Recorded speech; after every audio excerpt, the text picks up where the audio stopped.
يا أيها المزمل قم الليل إلا قليلا نصفه أو انقص منه قليلا أو زد عليه ورتل القرآن ترتيلا إنا سنلقي عليك قولا ثقيلا إن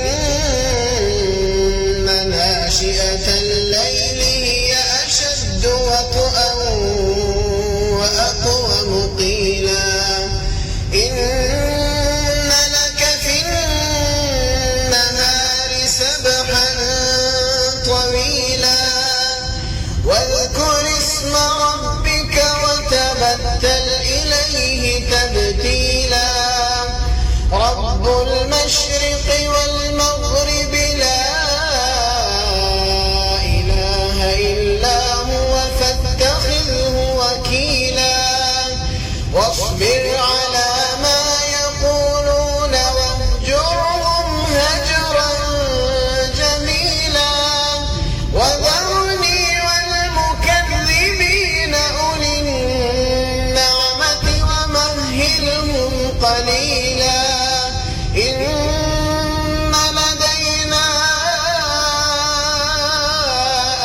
أنكالا وجحيما وطعاما ذا غصة وعذابا أليما يوم ترجف الأرض والجبال وكانت الجبال كثيبا مهيلا إنا أرسلنا إليكم رسولا شاهدا عليكم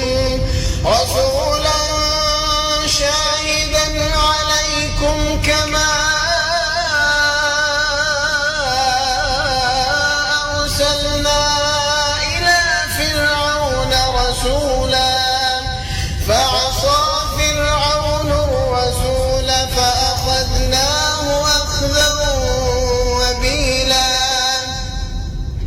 فكيف تتقون إن كفرتم يوما يجعل الولدان شيبا السماء منفطر به كان وعده مفعولا إن هذه تذكرة فمن شاء اتخذ إلى ربه سبيلا إن ربك يعلم أنك تقوم أدنى من ثلثي الليل ونصفه وثلثه وطائفة من الذين معك والله يقدر الليل والنهار علم أن لن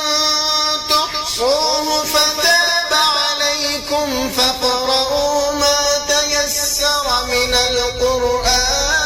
القرآن علم أن سيكون منكم مرضى